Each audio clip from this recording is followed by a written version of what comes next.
نحمده ونصلي على رسوله الكريم اما بعد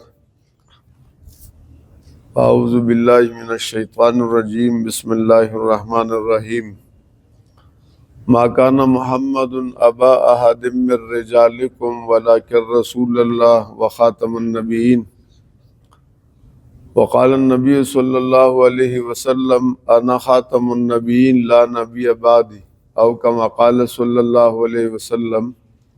درود شریف پڑھیں۔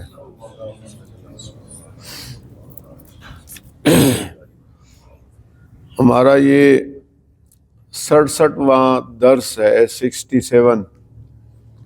الحمدللہ پیچھے 66 درسوں میں ہم نے حضور پاک صلی اللہ تعالیٰ علیہ وسلم کے ختم نبوت کے عنوان سے گفتگو کی، قرآن پاک کی آیات، آپ صلی اللہ علیہ وسلم کی احادیث مبارکہ اور اسی طرح اجماع امت اور صحابہ کے اقوال، اور پھر عیسیٰ علیہ السلام کے حوالے سے گفتگو، اور پیچھے کذبات قادیانی مرزا غلام محمد کی جھوٹ اور من گھڑت واقعات، اور جو اس نے ایک مذہب بنایا ہے اس کی ترتیب میں ساری تفصیل آئی ہے۔ پورے امت مسلمہ کا اس پر اجماع ہے، جو قرآن و حدیث سے ثابت ہے، کہ جناب محمد الرسول اللہ صلی اللہ علیہ وسلم اللہ تعالیٰ کے آخر نبی ہیں، اور قرآن میں محمد رسول اللہ کا جو ذکر ہے، یا جہاں جہاں نبی پاک صلی اللہ علیہ وسلم کا ذکر ہے، اس سے وہ محمد مراد ہے جو عبداللہ کے بیٹے اور آمنہ کے لال تھے، جن کی پیدائش مکہ مکرمہ میں ہوئی اور آپ کی وفات مدینہ منورہ میں ہوئی۔ اور نبی امی کا جو ذکر قرآن میں ہے اور احادیث میں، وہی محمد رسول اللہ مراد ہے،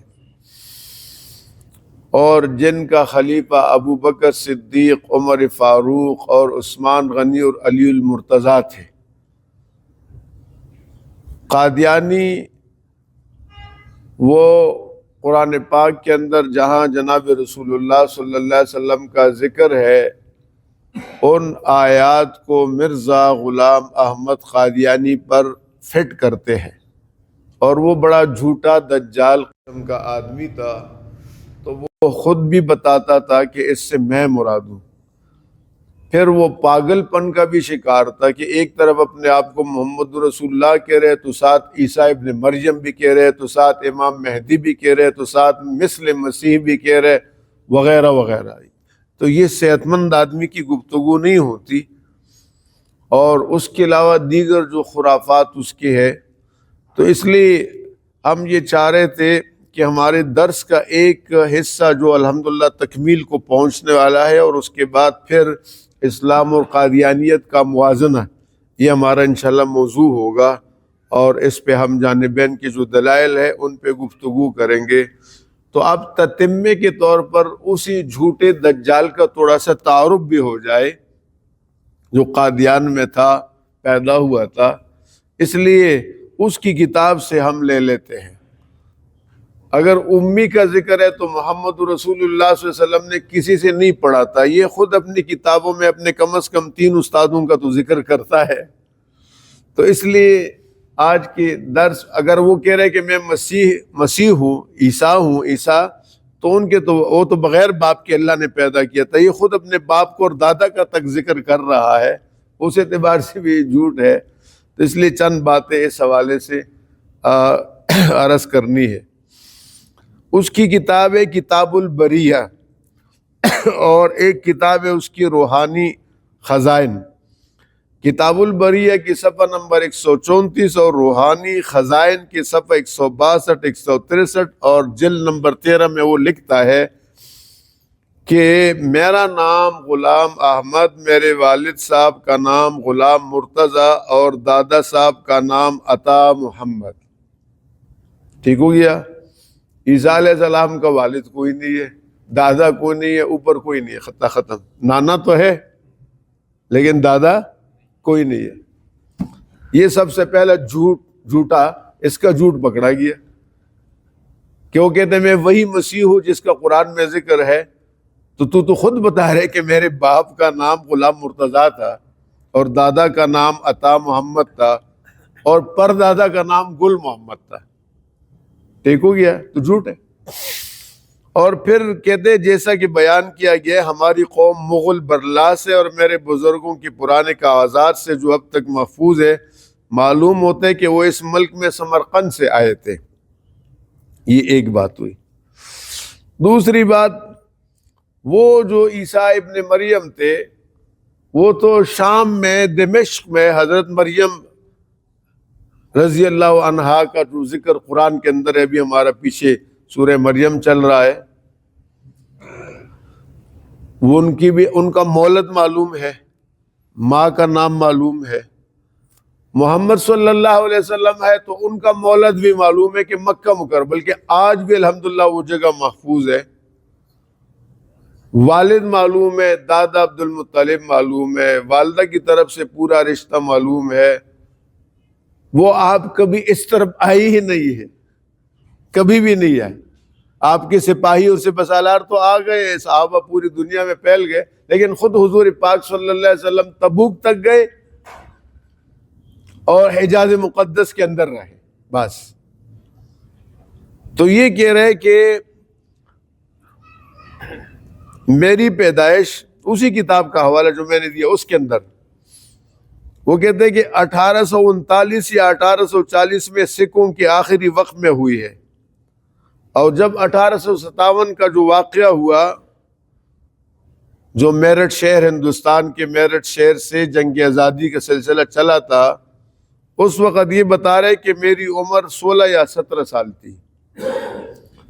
آبائی وطن قصبہ قادیان اور تحصیل بٹالہ ہو سکتے، ابھی وہ ضلع ہو اس زمانے میں، اور ضلع گرداسپور پنجاب، یہ سیالکوٹ کے ساتھ جو انڈیا، یہ جو کرتار پورا نہیں بنا ہے ابھی جو بنایا تھا، وہ وہاں سے اس طرف یہ بٹالہ ہے اور گرداسپور ہے، یہی سے یہ جموں کو جو ہندوستانی فوج گئی، قادیانیوں نے یہی راستہ دیا۔ تو اس سے بھی معلوم ہو کہ جھوٹا ہے، نہ عیسیٰ علیہ السلام ہے اور نہ محمد صلی اللہ علیہ وسلم ہے۔ اس کے بعد کہتے ہیں مرزا غلام قادیانی کہتے ہیں تعلیم کے لیے متعدد اساتذہ سے میں نے تعلیم کا میرا سلسلہ ہوا۔ بچپن کے زمانے میں میری تعلیم اس طرح پر ہوئی کہ جب میں 6-7 سال کا تھا تو ایک فارسی خواہ معلم میرے لیے نوکر، استاد کو کیا کہہ رہے ہیں؟ نوکر، ادب کا اندازہ کریں، نوکر وہ رکھا گیا، جنہوں نے قرآن شریف اور چند فارسی کتابیں مجھے پڑھائی۔ استاد جو قرآن پڑھاتے وہ قاری ہوتا ہے، معلم ہوتا ہے، استاد ہوتا ہے، نوکر نہیں ہوتا۔ اس کے ادب کا دائرہ دیکھیں۔ جب میری عمر، اور یہ بھی کہتے ہیں کہ اس بزرگ کا نام فضل الہی تھا، جب میری عمر تقریباً 10 برس کی ہوئی تو ایک عربی خواہ مولوی صاحب میری تربیت کے لیے مقرر کی گئے، جن کا نام فضل احمد، پہلے کا فضل الہی اور دوسرے کا نام فضل احمد تھا۔ میں خیال کرتا ہوں کہ چونکہ میری تعلیم خدا تعالیٰ کے فضل کی ایک ابتدائی تخم ریزی تھی، اس لیے ان استادوں کے نام کا پہلا لفظ بھی فضل تھا۔ سمجھ گئے؟ قافیہ قیافت نکال رہے، دیکھیں ذرا۔ مولوی صاحب موصوف جو ایک دیندار اور بزرگوار آدمی تھے، وہ بہت توجہ اور محنت سے پڑھاتے رہے، اور میں نے سرب کی بعض کتابیں اور کچھ قواعد نحو ان سے پڑھے، اور بعد اس کے جب میں 17 یا 18، ہر جگہ یہ ڈبل استعمال کے 6 یا 7، 17 یا 18، ہاں جی 39 یا 40 ہے، ایک بات پہ اس کو جزم نہیں ہے، یقین نہیں ہے۔ 17 یا 18 سال کا ہوا تو ایک اور مولوی صاحب چند سال پڑھنے کا اتفاق ہوا، ان کا نام گل علی شاہ تھا، ان کو بھی میرے والد صاحب نے نوکر رکھ کر قادیان میں پڑھانے کے لیے مقرر کیا تھا۔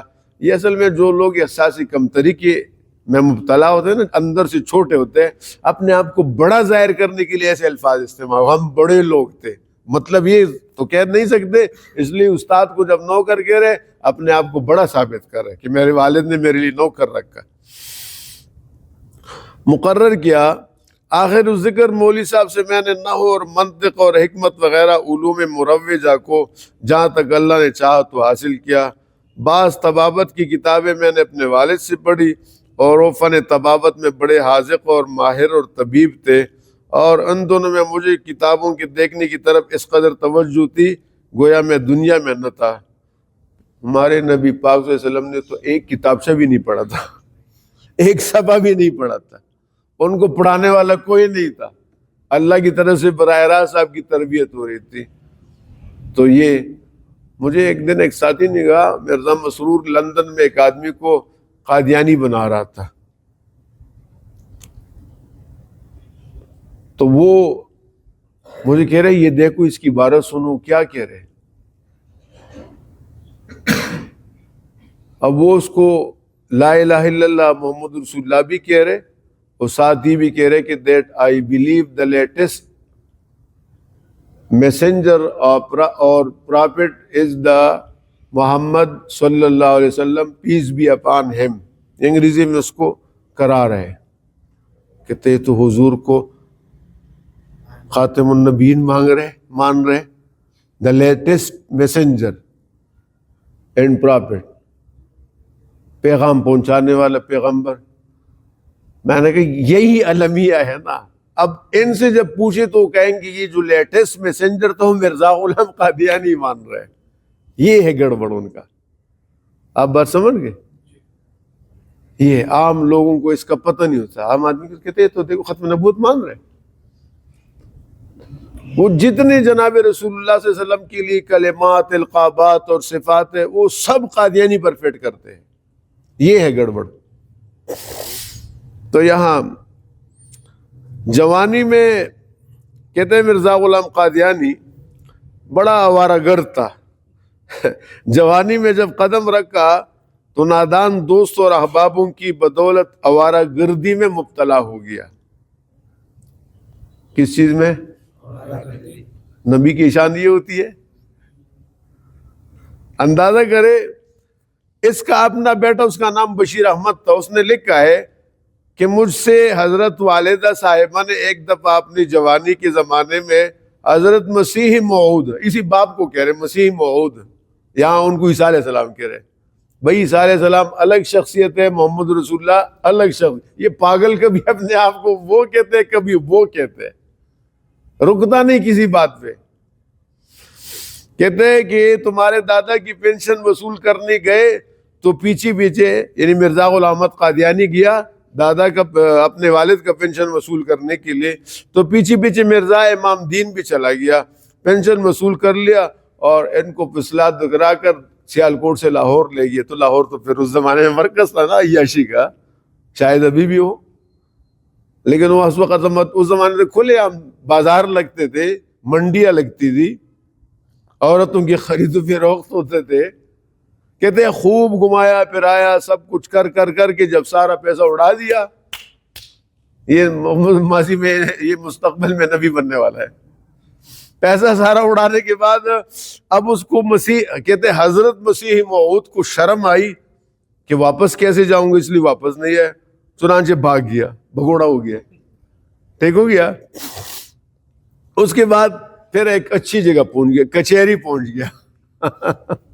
کچہری تو جانتے ہیں نا، وہاں پہنچ گیا۔ وہاں تو سبحان اللہ سارے رد و یابس ہوتے ہیں۔ ڈپٹی کمشنر کی کچہری میں وہاں پر قلیل تنخواہ پر ملازم ہو گئے۔ یہاں سے کچھ انگریز مشنری لوگ آتے تھے نا، کچہری سے اس کا سلسلہ بن گیا۔ پھر یہ قادیان گیا، وہاں سے مذہب کا آگے تفصیل انشاءاللہ ہم پھر بتائیں گے۔ اب آپ بتائیں ایک آدمی جس نے آوارہ گردیاں کی ہو، جس نے جھوٹ بولا ہو، جو کسی ایک بات پہ ٹکتا نہیں ہو۔ میں اپنے نبی کی ایک مثال پیش کرتا ہوں۔ حضور پاک صلی اللہ علیہ وسلم فرماتے ہیں لڑکپن میں اتنی سی عمر تھی، لڑکا تھا، تو دیگر لڑکوں نے کہا کہ قریش کے ایک بڑے خاندان میں رات کو شادی ہے، اس کے لیے انہوں نے محفل سجایا، بڑے وہ سب کچھ لے کے آئے، مجھے کہا ساتھ چلے تو میں چلا۔ اللہ تعالیٰ نے مجھ پر زور کی نیند مسلط کی، ابھی کچھ بھی نہیں شروع ہوا ہے، میں گیا، میں سو گیا۔ صبح جب اٹھا تو کہا رات کو بڑا یہ ہوا وہ ہوا، مجھے کچھ پتہ ہی نہیں چلا۔ اللہ نے میری حفاظت کی، نہیں سنا کبھی گانے کی آواز اپنے کان سے، اللہ نے نبی کے کان تو دیکھے نا، آپ راستے میں جا رہے ہیں، ادھر سے باہر لوگ گزرتے ہیں، میوزک چلاتے ہیں، بے اختیار آپ کا دل نہ چاہے تو کان میں آواز آتی ہے یا نہیں آتی؟ بولے آتی ہے۔ آپ باہر نکلے، آپ نظریں بچائے، پھر بھی نظر لگ جاتی ہے۔ میرے نبی کے کانوں کے اللہ نے ایسی حفاظت کی کہ وہ آواز بھی نہیں آئی۔ اور دوسرا واقعہ آپ کے، وہ بھی لڑکپن کا زمانہ ہے کہ بیت اللہ کی جو تعمیر ہو رہی تھی، اور قریش نے، ان کا معمول یہ تھا کہ وہ عبادت بھی کرتے تھے، ننگے ہو کر طواف کرتے کہ ان کپڑوں میں ہم گناہ کرتے ہیں، تو بیت اللہ کی تعمیر کہہ رہے تھے، تو کہا یہ کپڑے تو ہمارے گندے ہیں، ہم ان میں گناہ کرتے ہیں، ننگے ہو کر، یہ بھی عقل تھی ان کی، ننگے ہو کر تعمیر کر رہے۔ تو حضور فرماتے ہیں میرے چاچا نے مجھے کہا کہ سب ایک رخ پہ جا رہے ہیں تو تم دور، ادھر میں دور بیٹھا ہوں، آؤ بلایا کہ تم ان کے ساتھ شریک ہو جاؤ۔ تو کہا انہوں نے میری طرف ہاتھ بڑھایا میرے کپڑوں کی طرف، یا میں اسی حال میں اللہ نے مجھ پر بے ہوشی طاری کر دی، اور مجھے اللہ نے اس چیز سے بچا دیا ہے۔ تو ابھی نبوت ملی نہیں ہے، اللہ حفاظت کرتا ہے اس طرح۔ تو عصمت انبیاء اہل سنت والجماعت کا متفق علیہ عقیدہ ہے کہ تمام انبیاء گناہوں سے، بیہودہ حرکتوں سے، لہو لعب سے پاک ہوتے ہیں، منزہ ہوتے ہیں۔ اللہ تعالی ہمیں پاک عقیدہ نصیب فرمائے۔ حضور پاک صلی اللہ علیہ وسلم کے تحفظ ختم نبوت کا، یا کریم آپ ہم سے راضی ہو، ہم سب کی خطاؤں کو معاف فرما اور درگزر فرما، اور یا کریم اپنے نیک بندوں میں شامل فرما، پریشانیاں دور فرما، غیب سے مدد فرما اور دستگیری فرما۔ وصلی اللہ تعالی علیہ خیر۔